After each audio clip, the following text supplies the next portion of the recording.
Hey everyone, this is Adam. Welcome to 30 Minute Games. If this is your first time, this channel is dedicated to finding games for those of us without a lot of time on our hands. I'll let the other channels rate the genre-defining games with the great stories. What I'm here to do is tell you whether it's even worth it to boot up the game. Games will be rated on 4 criteria: how easy it is to learn, how quickly you can get into the game, how easily you can drop it if you're in a hurry, and does it play well on a laptop. With that out of the way, on to our review. Next up, we have Blazing Chrome.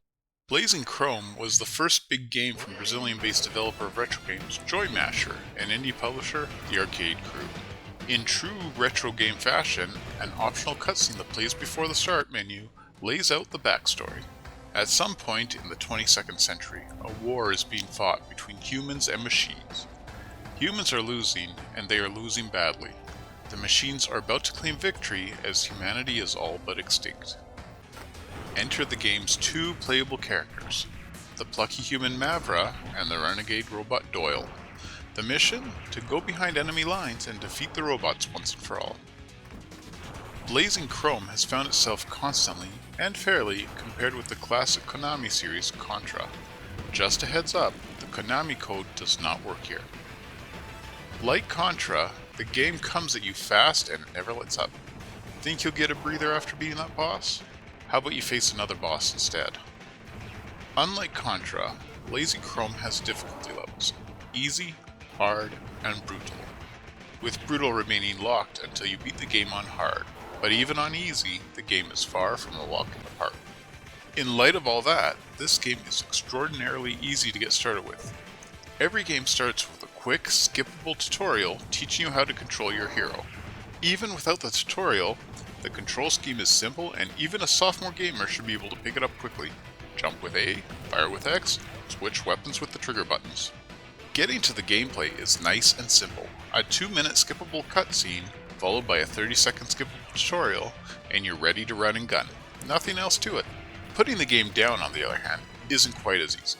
Players can only save between levels, and there are only 6 levels in the game, with an average successful run, according to howtobeat.com, at 2.5 hours, there can be a significant amount of time between saves. This might not be an issue for the novice player, however. Even on easy mode, you only get 7 lives, and with 1-ups few and far between, you can run through those in just a few minutes. Playing with a time limit, being unable to save mid-level might just be a mild inconvenience. The system requirements for Blazing Chrome are so low that anything but the oldest of notebooks should be able to play it just fine. If you're trying to run it on your laptop with as few devices attached as possible, good news! Blazing Chrome can be played with just the keyboard, and it doesn't even support mouse input. The bad news is that, like many modern retro games, the controls are far superior on a gamepad. The PC version is available from GOG or Steam, as well as the Windows Store. A console version has been published on PlayStation 4, Xbox One, and Nintendo Switch. All editions sell for around $20, but if you're looking to get it cheaper, the Steam version has somewhat regular sales of 60% off. As a 30-minute game, I give Blazing Chrome a 4 out of 5. Few games make the basics this easy to learn, and the time from game launch to gameplay is less than many loading screens these days. If you want to play on a laptop, you won't have any problems. Just be sure to pack a gamepad. The length of levels and the lack of save points between them, however, makes the game just a little bit less accessible.